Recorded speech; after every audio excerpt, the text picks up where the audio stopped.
یا اللہ یہ کیسا امتحان ہے، کیوں ہر بار اسے میرے سامنے لا کر کھڑا کر دیتے ہیں آپ؟ منتہا نے زرد چہرے سے تڑپتے سوچا تھا۔ تم ٹھیک ہو؟ زوئشا نے اس کی حالت دیکھتے کہا تھا۔ ہاں، بس گھٹن ہو رہی ہے، اس نے لڑکھڑاتے ہوئے لہجے میں کہا تھا۔ اچھا بس پہنچنے والے ہیں۔ اس نے اپنی سائیڈ کا بھی شیشہ کھول دیا تھا۔ وہ پاگلوں کی طرح گاڑی اس کی گاڑی کے پیچھے دوڑانے لگا تھا۔ مطلب آج اس کی بارات کیسے؟ یا اللہ پلیز ان لمحوں کو میرے حق میں کر دے۔ اس نے دل سے دعا کی تھی۔ گاڑی بھگاتے ہوئے وہ ان کی گاڑیوں کو فالو کرنے لگا تھا۔ کچھ دیر بعد گاڑی ہوٹل کے انٹرنس پر رکی تھی۔ زوئشا اسے اتارے اپنی ہم نوائی میں اندر لے کر گئی تھی۔ بہت دیر لگا دی ہے تم لوگوں نے کب سے انتظار کر رہے ہیں مولوی صاحب۔ روہیل صاحب نے برائڈل روم میں منتہا کو بیٹھاتے دیکھتے کہا تھا۔ زوئشا بیٹا تم تھوڑی دیر باہر چلی جاؤ، نکاح خواہ آ رہے ہیں۔ روہیل صاحب نے زوئشا سے کہا تھا۔ جی انکل۔ وہ منتہا کی پیٹھ تھپتھپاتے ہوئے چلی گئی تھی۔ ماشاء اللہ بہت پیاری لگ رہی ہے میری گڑیا، روہیل صاحب نے اس کے سر پر ہاتھ رکھتے ہوئے کہا تھا۔ آئیں مولوی صاحب۔ مولوی صاحب کو اندر آتے دیکھ روہیل صاحب نے انہیں منتہا کے برابر بٹھایا تھا۔ بسم اللہ کریں، انہوں نے منتہا کے سر پر ہاتھ رکھتے کہا تھا۔ وہ ہال کے باہر گاڑی کھڑی کرتے جلدی سے اترا تھا، پھر بھاگتا ہوا اندر گیا تھا۔ منتہا روہیل ولد محمد روہیل حق محض 70,000 روپے سکہ رواج الوقت کیا آپ کو معظم حسین ولد فیروز حسین اپنے نکاح میں قبول ہے؟ نکاح خواہ نے منتہا کی طرف دیکھتے کہا تھا۔ قبول ہے، اس نے ساکت دل بے زر آواز اور خود سے اپنی روح کو الگ کرتے کہا تھا۔ ایسا ہو سکتا تھا کہ اس کی روح، اس کا دل تڑپے نہ اس فیصلے پر۔ ایہاب کو لگا جیسے کسی نے اس کے کانوں میں پگھلا ہوا سیسا انڈیل دیا ہو۔ آج خواہش تھی اس کی اس کا نام جان لینے کی، اور نام پتہ بھی چلا تو کیسے۔ منتہا روہیل ولد محمد روہیل حق محض 70,000 روپے سکہ رواج الوقت کیا آپ کو معظم حسین ولد فیروز حسین اپنے نکاح میں قبول ہے؟ دوسری بار پوچھا گیا تھا۔ قبول ہے، بے تاثر درد میں ڈوبی لڑکھڑاتی آواز، اس کی آواز، اس کے لفظوں کا بوجھ وہ پتہ نہیں کیسے سہن کر پا رہا تھا۔ زمین آسمان ہل گئے تھے اس کے سامنے۔ منتہا روہیل ولد محمد روہیل حق محض 70,000 روپے سکہ رواج الوقت کیا آپ کو معظم حسین ولد فیروز حسین اپنے نکاح میں قبول ہے؟ قبول ہے کہتے ہی سامنے پڑے نکاح نامے پر سائن کر کے کانپتے ہاتھ سے دان کر دی تھی اپنی خواہش، اپنے جذبے، اپنی روح، اپنی سانسیں، اپنا دل۔ زندہ لاش پل بھر میں ڈوب کے ابھری تھی بے ترتیب دھڑکنوں میں۔ سائن کر کے جو ہی نظر سامنے اٹھی وہ سر نفی میں ہلاتا، تربتر آنکھوں سے گیلے چہرے کے ساتھ لڑکھڑاتا کھڑا تھا۔ منتہا کی آنکھ سے آنسو ٹپکا تھا۔ ماتھے پر سفید بینڈیج لگائے وہ نم آنکھوں سے سامنے کھڑا تھا۔ زرد چہرہ لیے جیسے کسی نے روح کھینچ لی ہو اس سے، جیسے اس کی دنیا لٹ گئی ہو۔ نکاح خواہ گواہان سمیت سب اس کے سر پر ہاتھ رکھ کر باہر چلے گئے تھے۔ وہ اپنی جگہ منجمد کھڑا تھا۔ کچھ دیر دونوں نے بہتی آنکھوں سے ایک دوسرے کو دیکھا تھا، جیسے وقت ٹھہر گیا ہو، جیسے کائنات رک گئی ہو۔ ایہاب کی آنکھوں میں 100 سوال تھے، منتہا کی آنکھوں میں 100 درد تھے، اور قسمت کی جھولی میں 100 بہانے۔ کچھ ایسا ہو یہ شام ڈھلے، کوئی ہاتھ میں تھامے ہاتھ میرا، کوئی لے کہ مجھے کو ساتھ چلے، کوئی بیٹھے میرے پہلو میں، میرے ہاتھ پہ اپنا ہاتھ دھرے، اور پوچھے کہ آنکھوں سے آنسو وہ دھیرے سے یہ بات کہے، یوں تنہا چلنا ٹھیک نہیں، کیا ہم بھی تمہارے ساتھ چلیں؟ ہم بھی کیا تمہارے ساتھ چلیں؟ کیسا لمحہ تھا، کتنی بے درد اور ظالم تھی قسمت، محبت کا جہاں روئیں روئیں میں جگا کر کیسے ارمانوں کو کچل گئی تھی۔ کوئی اس وقت ایہاب اور منتہا سے پوچھتا کہ محبت ذبح ہوتے کیسی دکھتی ہے، دونوں کی گردنوں پر اپنے وار کر کے قربان کر گئی تھی یہ چپ چاپ محبت دونوں کو۔ نکاح مبارک ہو بیٹا، معظم نے بھی نکاح قبول کر لیا ہے، اس کی ماں نے اندر آتے کہا تھا اور اسے گلے لگایا تھا۔ وہ برف کی طرح منجمد بیٹھی بے حس و حرکت ماں کے گلے لگی تھی۔ مبارک ہو مسز حسین، زوئشا نے اندر آتے کہا تھا۔ ایہاب نے تلخی سے مسکرا کر دیکھا تھا منتہا کو، اور پھر الٹے قدموں پلٹ گیا تھا۔ اس کے پلٹتے ہی وہ سارے بند توڑے زوئیشا کے گلے لگی ہچکیوں سے رونے لگی تھی۔ ایہاب کے کانوں میں اس کی ہچکیوں کی آوازیں سنائی دی تھی، مگر اس کو گھٹن ہو رہی تھی۔ اسے لگ رہا تھا وہ وہاں سے نہیں نکلا تو اس کی سانس بند ہو جائے گا، وہ کچھ بہت نرا کر گزرے گی۔ دونوں نے ایک دوسرے سے بات نہیں کی تھی، مگر شاید درد کی زبان خاموش ہوتی ہے، لٹے پٹے سارے الفاظ ایک جیسے ہوتے ہیں۔ بس بس بیٹا، اس کی ماں نے اس کی پیٹھ تھپتھپاتے کہا تھا۔ آنٹی منتہا، زوئیشا نے اس کے وجود کو خود سے ساتھ ڈھکیلتے کہا تھا۔ وہ بے ہوش ہو گئی تھی، اس کی باہوں میں جھول گئی تھی۔ کیا ہوا؟ روہیل صاحب کو بھی بلایا گیا تھا، وہیں منتہا کو ہوش میں آتا نہ دیکھ مجھے لگتا ہے بی پی لو ہو گیا ہے۔ بھائی صاحب بس جلدی سے رخصتی کروا دیں، نہیں تو یہ ایسے ہی خود کو ہلکان کرتی رہے گی، تائی نے اسے بے ہوش دیکھتے کہا تھا۔ بس بس، یہ ہوش میں آ جائے گی، روہیل صاحب نے کہا تھا۔ زوئیشا نے ہاتھ مسلتے پھر سے اس کی آنکھوں پر پانی چھڑکا تھا، تب اس نے مندی مندی آنکھیں کھولی تھی۔ ٹھیک ہو تم؟ زوئیشا نے پریشانی سے پوچھا تھا۔ بیٹا ٹھیک ہو نا؟ روہیل صاحب نے پوچھا تھا۔ جی بابا، بس تھوڑا چکر آ گیا تھا، اس نے خود کو کمپوز کرتے کہا تھا۔ اچھا یہ جوس پی لو، کچھ کھا لو، پھر رخصتی ہے، اس بار تائی بولی تھی۔ اس نے بس سر ہاں میں ہلایا تھا۔ کچھ دیر بعد جلدی جلدی میں رخصتی کر دی گئی تھی۔ باپ کے گلے لگ کر وہ نہ جانے کتنی دیر روتی رہی۔ بھائی کو سینے سے بھینچے اس کا دل کئی بار کٹا تھا، اور اماں کا دامن ان کی ممتا چھوٹ گئی تھی۔ زوئیشا بھی اس کی حالت کے پیش نظر رخصتی تک رکی تھی۔ سب سے مل کر وہ گاڑی میں بیٹھی تھی معظم حسین کے سنگ۔ بھابھی آپ نہیں بیٹھیں گی؟ روہیل صاحب نے منتہا کو گاڑی میں بیٹھاتے کہا تھا۔ نہیں بھائی صاحب، منتہا اور معظم ہی جائیں گے، کیونکہ انہوں نے ہوٹل جانا ہے، معظم نے وہیں پر روم بک کروایا ہے، وہ چاہتا تھا اس شور شرابے سے تھوڑی دور۔ تائی نے گڑبڑاتے ہوئے کہا تھا۔ ان کے الفاظ منتہا نے بھی سنے تھے۔ او اچھا، صحیح ہے، صحیح، خدا خوش رکھے، بس دونوں کو انہوں نے دل سے دعائیں دی تھی۔ معظم نے گاڑی اسٹارٹ کی تھی اور پھر زن کر کے نکل گیا تھا، کوئی بھی نظر اپنی سجی سنوری دلہن پر ڈالے بغیر۔ کچھ دیر بعد ہوٹل کی لابی میں سے گزرتے وہ روم میں آئے تھے۔ سارے راستے معظم نے اس سے کوئی بات نہیں کی تھی۔ تم بیٹھو، میں آتا ہوں۔ کمرے میں اسے بیڈ کی طرف بیٹھنے کا اشارہ کر کے وہ کمرے سے نکل گیا تھا۔ وہ پریشانی سے کانپتے وجود کے ساتھ کچھ بھی کہے بغیر پوچھے بغیر پیڈ پر بیٹھی تھی، مگر جان تو تب نکلی جب ٹھیک 15 منٹ بعد معظم کی بجائے کسی اور کو کمرے میں آتا دیکھا تھا۔ کون ہو تم؟ جب اس آدمی نے اس کی سیج پر بیٹھ کر اس کا ہاتھ پکڑا تھا تو وہ چیخی تھی۔ نیکسٹ سین۔ الٹے قدموں چلتے ہوئے ہال سے باہر آیا تھا۔ کیا کچھ نہیں ٹوٹا تھا اس کے اندر؟ عشق قتل ہوا تھا تو اور طرفین آنکھوں نے کی تھی۔ پہلی نظر کا پیار، پہلا عشق۔ ایہاب رندھاوا کا دل کھنچ گیا تھا۔ ایک مدت سے تجھے ورد میں رکھا جس نے، وہ محبت میں قلندر بھی تو ہو سکتا ہے۔ تیرے کوچے میں جو آیا ہے غلاموں کی طرح، اپنی بستی کا سردار بھی تو ہو سکتا ہے۔ سلسلہ وار اگر اشک گرائے جائیں، یہ جو صحرا ہے سمندر بھی تو ہو سکتا ہے۔ کب تلک تیرے خیالوں کے سہارے پہ جئیں، دل تیری یاد میں منکر بھی تو ہو سکتا ہے۔ گاڑی تک پہنچتے کتنی بار وہ لڑکھڑایا تھا۔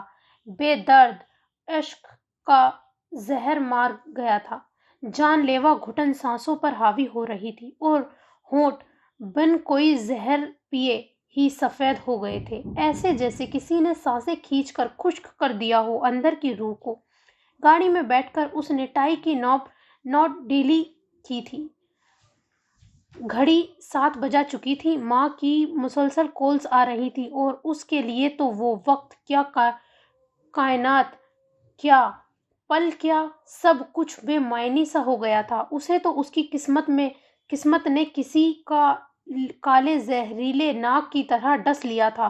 اس وقت وہ خود بھی اپنے اختیارات میں نہیں تھا۔ ایک ہی اترا ہوا چہرہ سوجا سنورا بے عیب اس کی آنکھوں کے سامنے لہرا رہا تھا۔ یہ پہلی بار تھا کہ اس کے ہاتھوں سمیت اس کی ٹانگیں بھی کپکپا رہی تھی۔ موبائل پر پھر سے اس کی ماں کی کال آنے لگی تھی۔ کیوں، آخر کیوں نہیں سمجھ پایا میں کہ آج سے 3 دن پہلے جب وہ مجھے ملی وہ اپنی مایوں کے جوڑے میں تھی، کل وہ اپنی مہندی کے جوڑے میں تھی، اور آج کتنی بار میری محبت کو اپنے نام کرنے کے مجھے ہنٹ ملے، اور میں پتہ نہیں کن گمانیوں میں پھرتا رہا۔ میرے مالک، یہ کیسا انصاف ہے؟ میرے دل میں اس کے عشق کی جوت جلا کر اسے ہی کسی اور کے نام کر دیا ہے۔ یہ خلا کیوں رکھ دی میری زندگی میں؟ میں تو جیتے جی مر گیا۔ کیسے بتاؤں، کسے سناؤں؟ میں مر رہا ہوں اس کے بغیر۔ میرے مردہ وجود میں اس کی سانسیں منتقل کر دے میرے مالک، یا مجھے میرے دل سمیت دھتکار دے۔ اسٹیئرنگ پر سر رکھے وہ دہاڑے مار مار کے رو رہا تھا۔ کتنا خوش تھا وہ آج۔ اسے ہر حال میں ڈھونڈنا تھا اپنی محبت کو، اور آج ہی اس نے اسے کھو دیا۔ گاڑی کے آس پاس سے گزرتے لوگ اس کی دہاڑے مار کر روتا دیکھ پاگل تو پتہ نہیں کیا کیا سمجھ رہے تھے۔ ہاں تھا وہ پاگل، ہاں تھا وہ منچلا، کیونکہ اس نے گناہ کر لیا تھا پہلی نظر کی محبت کا، اور اب وہ گناہ اس کے جسم کی ہر نس سے استعارہ مانگ رہا تھا۔ ابھی تو وہ ٹھیک سے خواب نہیں دیکھ پایا تھا، ان خوابوں کی لکھ نہیں پایا تھا اپنے اور اس کے نام، مگر دونوں کی روحوں کے ناموں کو وہ کھینچ لیا گیا تھا، بے نام کر دیا گیا تھا۔ یہ عمر رواں کا کون سا دور ہے کہ سب کچھ ہوتے ہوئے بھی، دنیا کی ہر چیز خریدنے کی استطاعت رکھتے ہوئے بھی میں اسے کھو گیا، جسے سانسوں میں چننا تھا۔ اپنی تر بتر ہوتی حالت کو سمیٹتے ہوئے اس نے بہنے دیا تھا خود کو نمکین پانیوں میں۔ اب اس نے گاڑی اسٹارٹ کر دی تھی۔ وہ خوش نہیں تھی اس شادی سے۔ اس کا دل ویران تھا، آنکھیں ویران تھی، روایات میں بندھی وہ خود کو رسیوں میں جکڑے بیٹھی تھی، بے حس و حرکت۔ نہیں تو وہ مجھ میں اور میں اس میں اپنا درد چن لیتے، بہتے آنسوں سے اس نے کہا تھا۔ اس کے اشکوں پہ، غموں پہ، دکھوں پہ، ہر اس کے زخم پر، حق میرا ہی رہے ہر جگہ ہر گھڑی عمر بھر۔ دل مجھے دے اگر درد دے اس کا پر، اس کی ہو وہ ہنسی گونجے جو میرا گھر۔ اے خدا جب بنا اس کا ہی بنا۔ وہ رو رہی تھی، اس کے آنسو ہر لمحہ مجھے جھنجھوڑیں گے۔ اس کی آنکھوں میں شکوے تھے ایہاب رندھاوا کے لیے، وہ اس کا بار بار پیچھے مڑ کر دیکھنا۔ کل رات اس کی آنکھوں میں سجی امید آج بجھی ہوئی تھی۔ یہ کیا ہو گیا مجھ سے؟ تیز گاڑی چلاتے ہوئے اس نے گاڑی روکی تھی، خود کے تنفس کو بحال کرتے بالوں کو مٹھیوں میں جکڑے رو دیا تھا۔ ایک سلجھا اپنی سلطنت کا شہزادہ رو دیا تھا۔ منزل کے قریب پہنچ کر اپنی منزل نہ پا سکنے پر اس کا سجا سجایا پھول کسی اور کی جھولی میں ڈل گیا تھا۔ ملکیت سے دستبرداری کیا ہوتی ہے وہ اس وقت کوئی ایہاب رندھاوا سے پوچھے۔ سب کچھ ہوتے ہوئے بھی کسی ایک من پسند شخص سے دوری، جدائی کتنی اذیت ناک موت ہوتی ہے وہ ایہاب رندھاوا سے بہتر کون جان سکتا تھا۔ محبت کی تربت کس نے دیکھی ہے؟ تربت ایک ایسا مٹی کا مزار، ایک ایسا دل جسے زمانے کی ٹھوکریں مار مار کر ریزہ کر دیتے ہیں، اور جس کے سب ذرے اگر محبوب چن کر اپنی محبت کی بارش میں بھگا کر دوبارہ سے بنا دے تو وہ سونے کا بن جاتا ہے، کبھی نہ ٹوٹنے کے لیے۔ پیار ہے یا سزا؟ اے میرے دل بتا، ٹوٹتا کیوں نہیں درد کا سلسلہ؟ اس پیار میں ہو کیسے کیسے امتحاں، یہ پیار لکھے کیسی کیسی داستاں۔ یا ربا دے دے کوئی جان بھی اگر دل پر پہ ہو نہ ہو کوئی اثر۔ ایک نے باپ کے کہنے کی لاج رکھ لی تھی، ایک اپنی قسمت سے ہی ہار گیا تھا۔ وقت الٹی چال چل رہا تھا، جذبات دان کر کے قسمت نے چھین لیے تھے۔ بے خوابی اب عمر بھر کا مقدر بن چکی تھی۔ ہجر بقیہ زندگی کی وراثت ٹھہرا تھا۔ نیندیں آنکھوں سے کھینچ لی گئی تھی اور تحفے میں بے قراریاں، بے چینیاں عطا کر دی گئی تھی ایہاب رندھاوا کو، اور مٹی کا دل ذرے بن کر تیز ہوا میں اڑ گیا تھا، آنکھوں میں بھر گیا تھا، آنسو دے گیا تھا۔ نیکسٹ سین۔ میں نے تم سے کہا تھا نا کہ باہر مت نکلنا، تمہیں سمجھ نہیں آئی میری بات؟ وہ منتہا کو رخصت کر کے اپنا بیگ لینے آئی تھی برائڈل روم سے، تبھی دروازہ اندر سے لاکڈ ہوا تھا اور وہ اس کے پیچھے آ کر کھڑا ہوا تھا۔ میں وہ اچھی لگ رہی ہوں۔ اس کے پیچ ڈریس میں کھلے بالوں میں انگلیاں پھنساتے اس کی آنکھوں میں اپنی سبز آنکھ گاڑے کہا تھا بیربل نے۔ چھوڑو مجھے۔ اس نے اس کا ہاتھ جھٹکے سے ہٹایا تھا اپنے بالوں سے کہ اس کے بال کھینچے تھے۔ میری زندگی میں آنے کے بعد تم ہر دن کالا رنگ پہنو گی، کیونکہ تمہارے اس سفید دودھیا چمکتے جسم پر وہ رنگ مجھے ہر روز پاگل کر دے گا۔ دل کرتا ہے ابھی ان ہونٹوں۔ اس نے اپنے ہونٹ اس کے اپنے ہی لب تلے دباتے بڑی غلیظ نظروں سے زوئیشا کو دیکھتے کہا تھا، پلیز مجھے جانے دو۔ وہ اس کا ہاتھ اپنے ہونٹوں سے پیچھے ہٹاتے اپنے روتے ہوئے التجائی کرنے لگی تھی۔ کون ہے اندر؟ کھولو دروازہ۔ باہر سے کسی لڑکے نے برائڈل روم کا دروازہ کھٹکھٹایا تھا۔ وہ دروازے کی طرف مڑی تھی کھولنے کے لیے جب بیربل نے اس کی کلائی کھینچ کر اسے سینے سے لگایا تھا اور دوسرا ہاتھ اس کی پیٹھ پر باندھا تھا۔ زوئیشا کا پور لرز رہا تھا، خوف کے مارے رنگ پیلا پڑ گیا تھا۔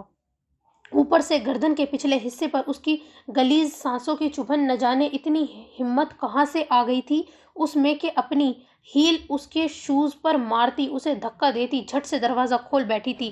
پلیز بچاؤ مجھے، پلیز۔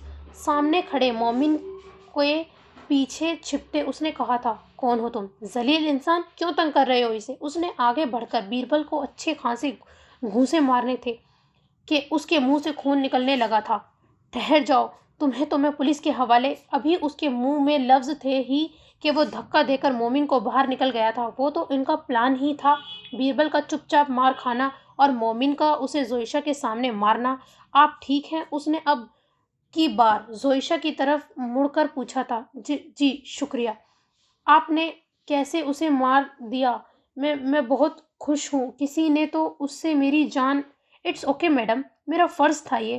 اب آپ کو کبھی بھی یہ تنگ کرے تو آپ مجھے بلا لیجیے گا۔ مومن نے مسکراتے ہوئے اپنے ماتھے پر سے بال پیچھے کرتے کہا تھا، سچ میں آپ آئیں گے میری مدد کے لیے؟ زوئیشا نے حیرانگی سے پوچھا تھا، وہ اب رونا بھول چکی تھی۔ سچ میں آؤں گا، اتنی پیاری لڑکی کی کون مدد نہیں کرے گا؟ آپ کو تو بہادر بننا چاہیے، ایسے گنڈے تو منٹوں میں سیدھے ہو جاتے ہیں۔ مومن نے چٹکی بجاتے ہوئے کہا تھا، کیا آپ میرا اس سے پیچھا چھڑوا دیں گے؟ مجھے بہت برا لگتا ہے یہ۔ زوئیشا پھر سے رونے کو تھی۔ آپ ایسا کریں، آپ میرا نمبر رکھ لیں، بلکہ مجھے دیں، میں سیو کر دیتا ہوں۔ جب بھی آپ کو میری ضرورت ہو آپ مجھے کال کر دینا۔ اس نے زوئیشا کے ہاتھ سے موبائل لے کر اپنا نمبر سیو کیا تھا اور پھر اس کے ہاتھ میں وہ موبائل تھمایا تھا۔ چلتا ہوں، مجھے کچھ ضروری کام ہے۔ اب آپ کا نمبر میرے موبائل میں بھی سیو ہو گیا ہے اور آپ کے موبائل میں میرا نمبر، تو میں رات میں آپ کو کال کروں گا۔ ویسے مائی سیلف مومن۔ ہنستے مسکراتے اسے بتاتے اس کے بائے کا سگنل دیتے وہ وہاں سے چلا گیا تھا۔ پیچھے وہ ہکا بکا کھڑی، کبھی اس کی پشت کو اور کبھی ہاتھ میں پکڑے موبائل کو دیکھ رہی تھی۔ جو بھی تھا اسے وہ اچھا لگا تھا، فرینڈلی سا۔ اپنے بھائی کے بعد اگر اسے کوئی مرد اچھا لگا تھا تو وہ یہ تھا۔ مومن، کتنا پیارا نام ہے، اس نے زیر لب کہا تھا اور لبوں پر مسکراہٹ سجائے اپنی گاڑی کی طرف بڑھی تھی۔ نیکسی، بہت سی بے غیرت بیویاں دیکھی ہیں پر تمہارا لیول الگ ہے۔ شام کی اذان سنتے وہ لان میں بیٹھی افق پر اڑتے پرندے دیکھ رہی تھی۔ رات کی اپنی حرکت پر بار بار اس کو شرمندگی ہو رہی تھی۔ پھر فاحہ کی باتیں، یہ سب سوچ ہی رہی تھی جب اسے میسج ملا تھا اور ساتھ میں ایک ویڈیو۔ ویڈیو آن کرتے اس کے ہاتھ کانپ گئے تھے یہ دیکھ کر کہ وہ ڈانسنگ فلور پر ایک بےہودہ ڈریس میں موجود کسی اور کی باہوں میں ڈانس کر رہی ہے۔ یہ کہاں سے لی تم نے؟ اس نے کانپتے ہاتھوں سے میسج کیا تھا۔ کیا مطلب کہاں سے لی؟ یہ تو سب کے پاس ہے، وہاں موجود بار کے ہر شخص کے پاس۔ ویسے میرے پاس ایک اور ویڈیو ہے، رکو میں اس کے اسکرین شاٹس تمہیں دیتی ہوں۔ یہ نہ ہو کہ ویڈیو دیکھ کر تم فوتی ہو جاؤ۔ اسے ہمنا کا اگلا میسج آیا تھا اور پھر کچھ ویڈیو کے اسکرین شاٹس جس میں کوئی اس کے کپڑے بدلوا رہا تھا اور وہ کپڑوں کے بغیر اس سے آگے کی پکچرز وہ دیکھ ہی نہیں پائی تھی۔ وہ اپنے ہی انا کے کھودے گڈھے میں گر گئی تھی۔ خود کی تصویریں دیکھ کر اسے یاد آ رہا تھا کہ رات اسے ارحام چھوڑ کر گیا تھا اور اس نے ہی اسے چینج کروایا تھا، تو کیا ارحام نے اس سے آگے وہ سوچ ہی نہیں سکی تھی؟ کیا تمہیں یہ تصویر ارحام نے بھیجی ہے؟ اشال نے اگلا میسج کیا تھا۔ تمہیں لگتا ہے وہ مجھے بھیجے گا؟ ہم دونوں دیکھ رہے تھے یہ، میں اور ارحام۔ وہ مجھے بتا رہا تھا کہ تم اس کے پیار میں کتنی اندھی ہو کہ اپنی عزت بھی داؤ پر لگا دیتی۔ پھر اس نے تمہارے کپڑے، اس سے آگے وہ پڑھ ہی نہیں پائی تھی، گھٹنوں میں منہ دے کر ہچکیوں سے رونے لگی تھی۔ کیوں ارحام طارق، کیوں تم نے میری ہر ہی عزت کا تماشا بنوایا ہے؟ میں تو بیوی تھی تمہاری شریک حیات۔ مجھ سے غلطی ہو گئی تھی تو تم نے اپنی اس 2 ٹکے کی محبت کو میری کرتوت دکھانے کے لیے کیمرے میں قید کیا اور پھر اس کے ساتھ مل کر میری تذلیل کی مذاق بنایا۔ خدا کرے تم مر جاؤ ارحام طارق، جان چھوڑو میری۔ تم سے میری زندگی میں، میری خوشیوں میں تم ایک ایسا گرہن ہو جو اپنی چھاپ جگہ جگہ چھوڑ رہا ہے۔ میرے اپنے مجھ سے چھن کر اب تم میری عزت کو بھی پامال۔ بے بسی سے روتے ہوئے اس نے 1000 بار لعنت بھیجی تھی اس محبت پر جو اس نے کبھی ارحام طارق سے کی تھی، اور ساتھ ساتھ اس نفرت پہ بھی لعنت بھیجی تھی جو وہ کبھی بھی ارحام طارق سے اتنا کچھ ہونے کے باوجود نہیں کر پائی تھی۔ نیکسٹ سین۔ کون ہو تم؟ اس نے اپنا ہاتھ سامنے بیٹھے شخص کے ہاتھ سے چھڑاتے ہوئے کہا تھا۔ گھبراؤ مت ڈیئر، یہ تمہیں منہ دکھائی دینے آیا ہے اور کچھ تعریفیں کرنے بھی، موزم حسین نے اندر آتے کہا تھا۔ کیا کہہ رہے ہیں آپ؟ وہ گھبراتے ہوئے بولی تھی۔ اس کا دماغ سن ہوا تھا موزم کی بات سن کر۔ کیا کہہ دیا میں نے؟ منہ دکھائی مل رہی ہے تمہیں، قبول کرو اسے۔ اب تمہارا منہ اس قابل تو ہے نہیں کہ میں دیکھوں اور قصیدے پڑھ کر منہ دکھائی دوں، تو یہ دوست ہے میرا، یہ تمہیں منہ دکھائی بھی دے گا اور تمہارے ساتھ گولڈن نائٹ بھی۔ چٹاک۔ اس سے پہلے کہ وہ اپنا جملہ مکمل کرتا بیڈ سے اترتی وہ ایک ہی جست میں اس تک پہنچی تھی اور اس کے منہ پر کھینچ کر تھپڑ مارا تھا۔ ہمت بھی کیسے ہوئی تمہاری موزم حسین مجھ سے یہ گھٹیا بات کرنے کی؟ اللہ کو حاضر ناظر جان کر تم محبت مجھ سے نکاح کر کے مجھے اپنی بیوی بنا کر لائے ہو، اور اپنی بیوی کو لعنت ہے تم پر۔ وہ کسی بپھری شیرنی کی طرح پھٹ ہی پڑی تھی۔ اتنی گھٹیا حرکت کی اسے امید ہی کب تھی موزم حسین سے؟ اس کے اپنے دل کے پھپھولے کیا کم تھے کہ نیا روگ اس کو دے رہا تھا؟ بیوی، ہا ہا ہا، بیوی اور تم! حیثیت دیکھی ہے اپنی؟ ہے ہی کیا تمہارے پاس؟ یہ سفید چمڑی اور ڈگری؟ ابھی چند پیسے پھینکوں تو ایسی چمڑی میرے نیچے بچھنے کو تیار ہوں۔ تمہیں کیا لگا تھا تم بچپن سے لے کر اب تک موزم حسین کو اپنا غرور کے آگے ذلیل کرتی رہو گی تو موزم تمہاری ضلالت کا جھنجھنا لے کر بجاتا رہے گا، یا اسے تمغہ بنا کر گلے میں لٹکا لے گا؟ تمہاری اوقات آج یہ شخص تمہیں اچھے سے بتائے گا۔ اور تم سے یہ کس نے کہہ دیا کہ موزم حسین تمہیں اپنے نکاح میں رکھ کر تمہارے لوٹنے کا تماشا دیکھے گا؟ ڈیئر کزن، بہت بھولی ہو تم اور تمہاری پوری فیملی۔ وہ تالی مار کر زور سے ہنسا تھا، اتنی اشتہازیہ اور تمسخرانہ ہنسی کہ زوئشہ نے کہ منتہا کا دل کیا تھا کہ زمین پھٹ جائے اور وہ اس میں سما جائے۔ کیا ہوا؟ دھچکا لگا میری بات سے؟ تمہاری زندگی تو اسی دن برباد کرنے کا میں نے سوچ لیا تھا جب پہلی بار تم نے مجھے میری اوقات میں رکھا تھا۔ ویسے اچھا ہی ہوا جو تم نے مجھے پہلی ہی تھپڑ مار دیا، مگر اس تھپڑ کی گونج مجھے نہیں، تمہیں ساری زندگی سنائی دے گی۔ ایسا تماچا تمہاری زندگی پر ماروں گا کہ خود اپنے ہاتھوں سے اپنا گلا گھونٹو گی۔ ایک ایک لفظ چبا چبا کر ادا کرتے وہ اس نے اس کی گردن کے ساتھ جڑے ہار پر اپنا ہاتھ رکھ کر اس کی گردن دبوچی تھی کہ اس کا ہار اس کی گردن میں دھنس گیا تھا۔ اسے لگا کہ اس کا سانس بند ہو جائے گا اور گردن کی رگوں میں خون منجمد ہو جائے گا۔ آنکھوں میں سکوت، آنسو اور اس کی سفید سفید باہر کو ابلتی آنکھوں کو دیکھتے ہی اس نے جھٹکے سے اسے چھوڑا تھا اور وہ بدقسمت دلہن زمین پر گری تھی، اپنے بھاری لہنگے اور زیورات سمیت۔ جانے من منہ دکھائی اس کا دوست اس کے پاس بیٹھتے اس کے ہاتھ کو پکڑ کر لبوں کے ساتھ لگاتا بولا تھا۔ وہ گہرے صدمے کی حالت میں اسے بس بے تاثر آنکھوں سے دیکھتی رہ گئی تھی۔ موزم کے لفظ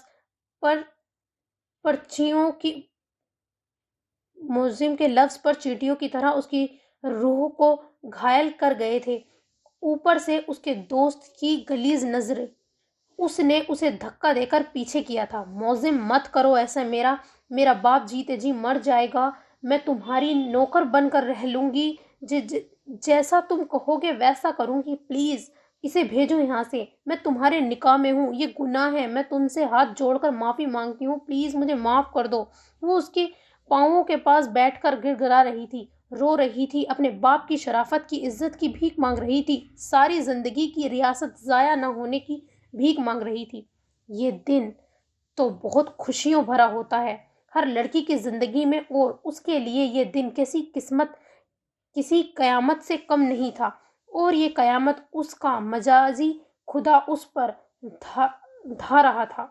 اس نے موزم حسین کو ظالم سمجھا تھا، شفاق سمجھا تھا، مگر انسانیت کے درجے سے گرا ہوا کبھی نہیں سمجھا تھا۔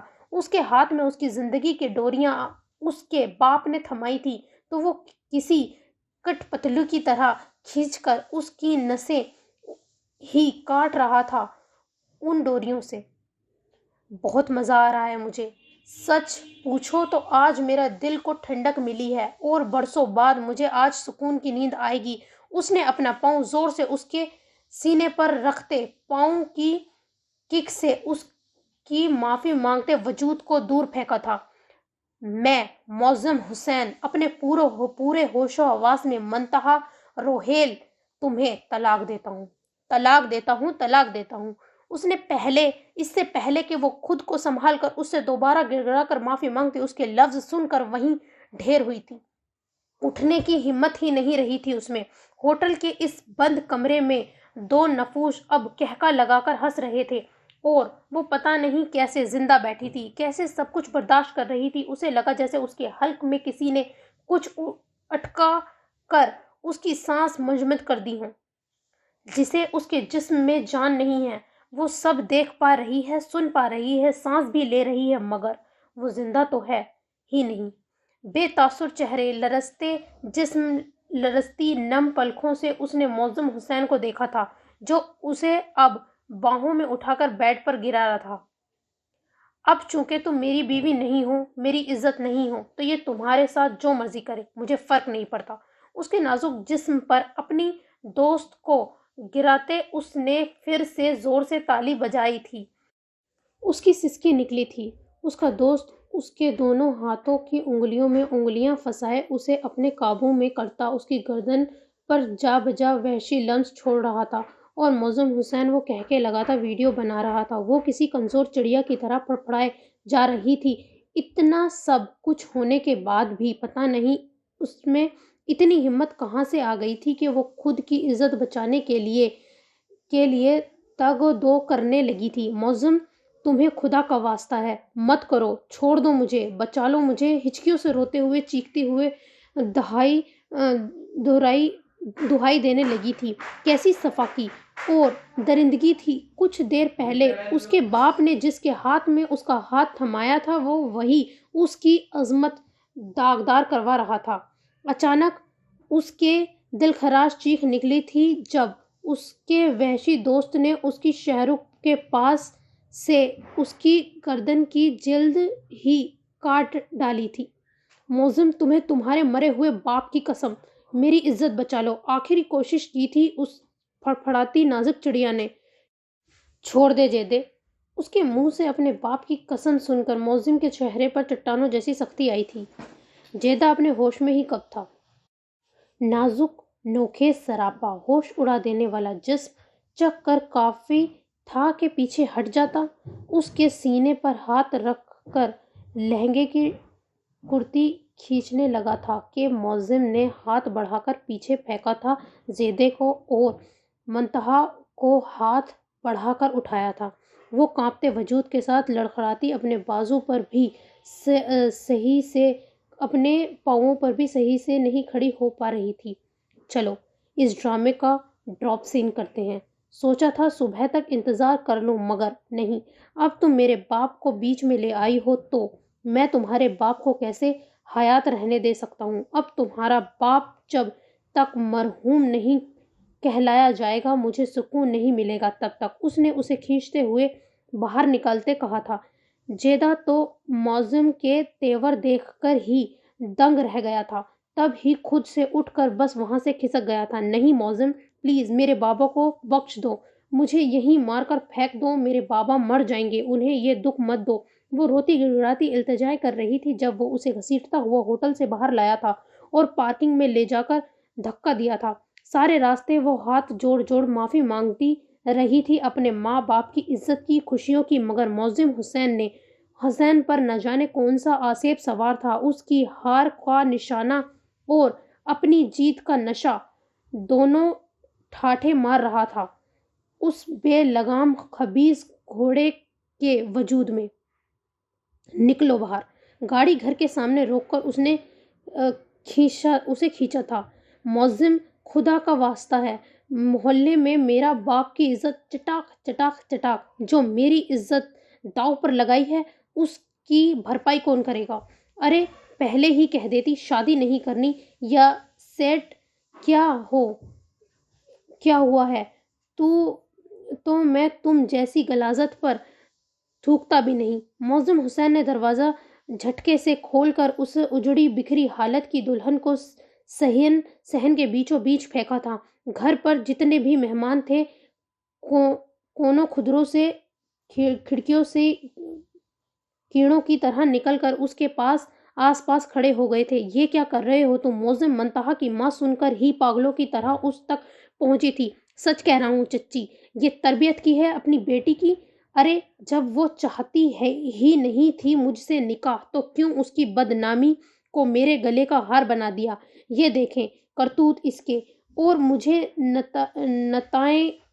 مجھے بتائیں ایسے میں کیسے رکھ لے سکتا ہوں اسے اپنے پاس، یا کوئی بھی شریف انسان اسے بیوی کے روپ میں قبول کر سکتا ہے؟ اس نے اپنے موبائل کی اسکرین پر اپنے مطلب کی بنائی گئی ویڈیو خاندان کی سب سے بڑی اور منافق برست عورت کو دکھاتے کہا تھا، جو دیکھتے ہی توبہ توبہ کر گئی تھی، اور پھر باری باری آگے کر کے دکھاتے دکھاتے وہ موبائل منتہا کے باپ کو تھما دیا گیا تھا۔ وہاں کھڑے سب وجود لعنت ملامت اور پتہ نہیں کیا کیا کر رہے تھے، کہہ رہے تھے منتہا کو کیا ہوا؟ میرے بچے، اتنی ہڑبڑی میں کیوں بلایا مجھے؟ تائی نے بھی آتے ہی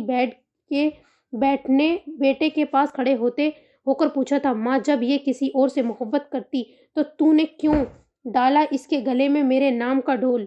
جب میں اسے کمرے میں چھوڑ کر ایک ضروری کام کے لیے باہر گیا تو واپسی پر جب آیا تو اس نے کمرے میں اپنے یار کو بلایا ہوا تھا اور یہ سب کر رہی تھی اپنے یار کے ساتھ یہ لڑکی۔ میں تو زندہ دھس گیا زمین میں ماں، اس نے بھرائی ہوئی آواز میں سب کو دکھاتے کہا تھا۔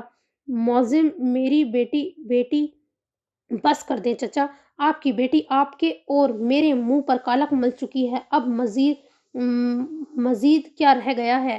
اس نے ہاتھ کے اشارے سے چچا کو چپ رہنے کو کہا تھا، اور وہ جو نہ کردہ گناہوں کی پھٹکار پر زمین پر بے جان وجود لیے تانے تازیانے لعنت ملامت کے تیر سہ رہی تھی۔ باپ کا جھکا سر، آنکھوں سے تر چہرہ دیکھ کر دل سے خدا کے آگے فریاد کر رہی تھی کہ وہ زندہ ہی کیوں ہیں اب تک، یا وہ پیدا ہوتے ہی مر کیوں نہیں گئی۔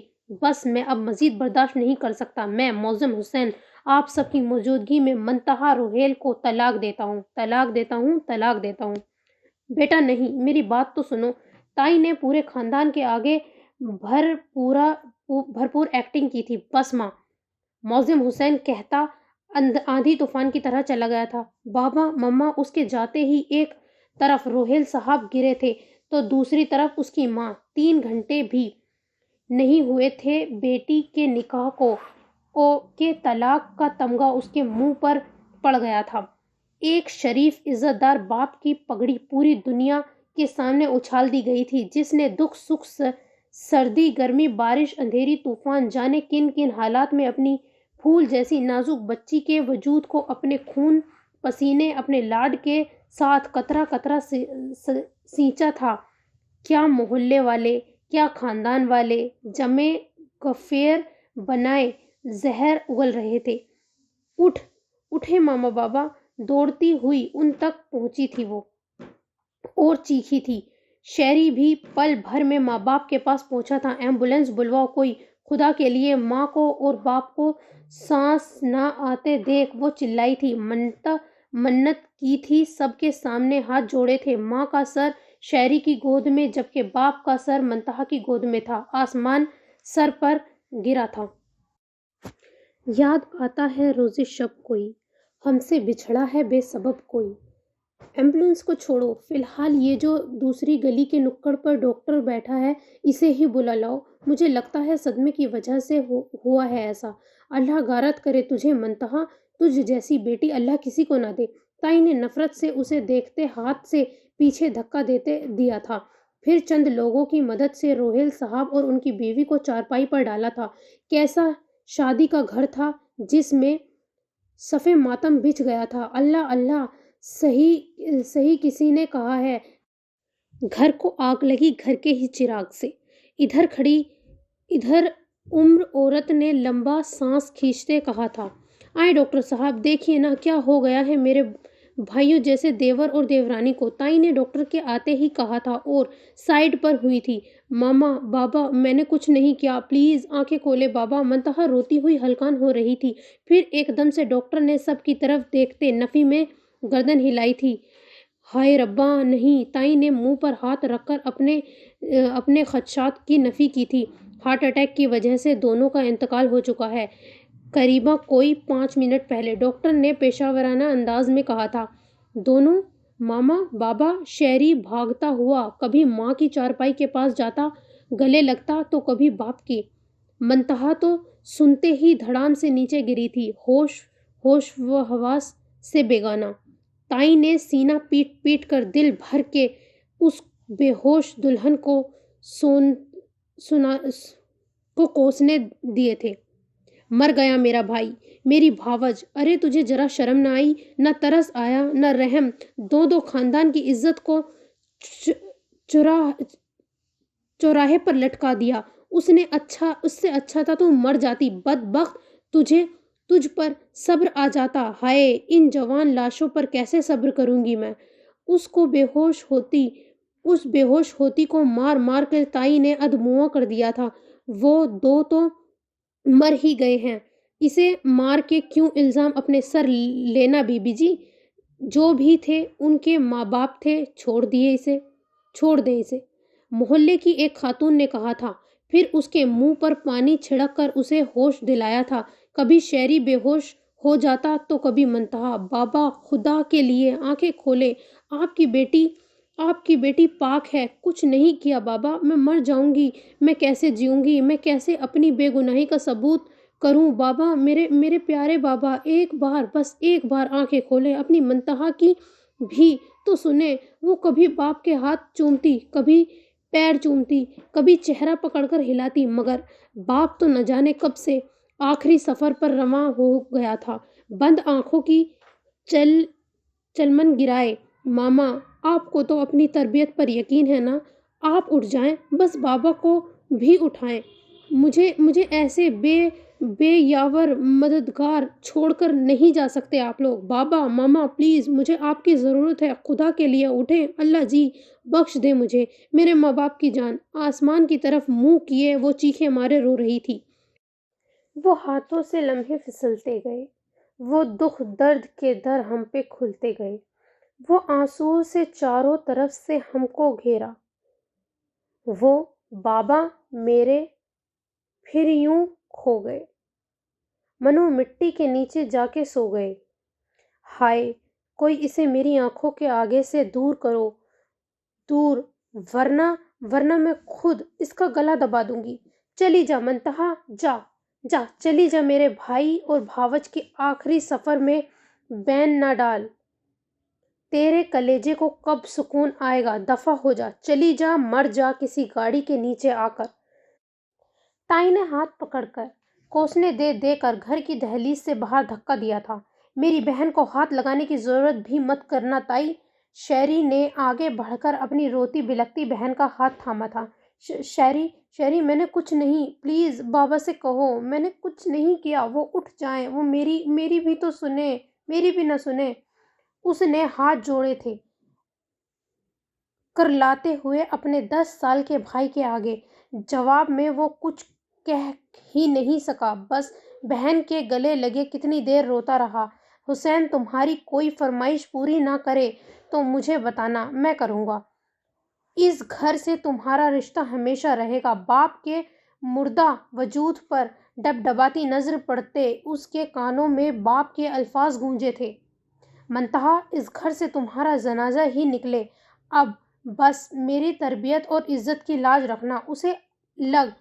اسے لگ رہا تھا جیسے وہ اس کے پاس بیٹھے اسے پھر سے کہہ رہے ہیں، منتہا رشتے سے انکار کر دو۔ ماں کے الفاظ گونج رہے تھے۔ سامنے چارپائی پر موجود دونوں ہستیاں منہ موڑ گئی تھیں۔ بیٹی کی عزت کی نیلامی کا صدمہ ہی نہ برداشت کر سکی تھیں۔ اس کے منہ پر پڑے طلاق کے تماچے کو دیکھتے ہی سانسیں اس نے دیکھا تھا اس کے باپ کی آنکھوں میں الجھاتی کہ معظم حسین مت کرو، رک جاؤ۔ اس نے دیکھا تھا اس کی ماں اس کے لیے سینہ تانے کھڑی تھی۔ پھر کیا ہوا؟ دنیا الٹ گئی، سب کچھ تہس نہس ہو گیا۔ بچپن میں سنا تھا جب قیامت آئے گی تو پہاڑ ریزہ ریزہ ہو جائیں گے، مگر اس قیامت کا تو کسی نے بتایا ہی نہیں تھا۔ کسی کتاب میں درس تھا، نہ کسی بڑے کی حکمت میں تھا۔ قیامت آئی تھی، دل ریزہ ریزہ کر کے ساکت کر کے چلی گئی تھی۔ بابا کی ملکہ، اس کے دل کا ٹکڑا اپنی عزت سمیت پاش پاش ہوا تھا۔ یہ کیسی دہلیز پار کروائی تھی بابا نے کہ جب وہ واپس مڑی تو ان کی سانسیں بھی نہ ملیں۔ کاش قدرت کے نظام میں ظلم کو اسی وقت منظر پر لانے کا کوئی تو راستہ ہوتا۔ بیٹی برباد ہوئی، باپ اور ماں سانسیں وار گئے۔ ہمیشہ سے شاید یہی ہوتا آیا ہے، بیٹیوں کے دکھ دیکھتے ہی کب ہی کسی باپ نے، بے شک ہر باپ دولت سے بادشاہ نہیں ہوتا، مگر رکھتا تو اپنی شہزادی کی طرح ہی ہے اپنی بیٹی کو۔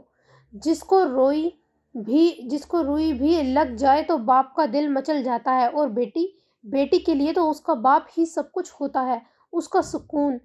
رب کا خاص تحفہ ایک بیٹی کے لیے انتہائی اذیت ناک لمحہ تب ہوتا ہے جب اس کا باپ اپنی ہی بیٹی کی وجہ سے ہستی بستی دنیا سے منہ موڑ جائے، جس سے اس کی بیٹی کی عزت کے طعنے دیے جائیں، جسے یہ کہا جائے کہ اس کی بیٹی ہی بے غیرت نکلی، تو کوئی عزت والا باپ پھر ایسے ہی مر جاتا ہے۔ کتنی دیر وہ اور شیری ایک دوسرے سے جڑے روتے تڑپتے رہے۔ ویران آنکھ ہنستے بستے ماں باپ کے بے جان مردہ جسموں پر ٹکی ہوئی تھی۔ ان کی آنکھوں کے آنسو دونوں کو غسل کے لیے لے جایا گیا، پھر سفید کفن میں ملبوس ہو وہ چارپائی پر پڑے تھے۔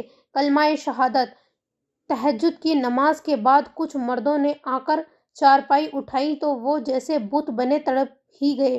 نہیں، مت لے کر جائیں میری ماں کو، بابا کو۔ چیخیں مارتے دونوں بہن بھائی چارپائی کو پکڑے دہائیاں دینے لگے۔ منتہا نے تو باپ کے پاؤں ہی پکڑ لیے۔ محلے کی عورتوں نے پکڑ کر کھینچ کر دور کیا۔ شہری تو وہیں ٹھہرا ہوا، اور وہ بھی ماں باپ کے جنازے دہلیز کے پار ہوتے ہی زمین بوس ہوئی تھی۔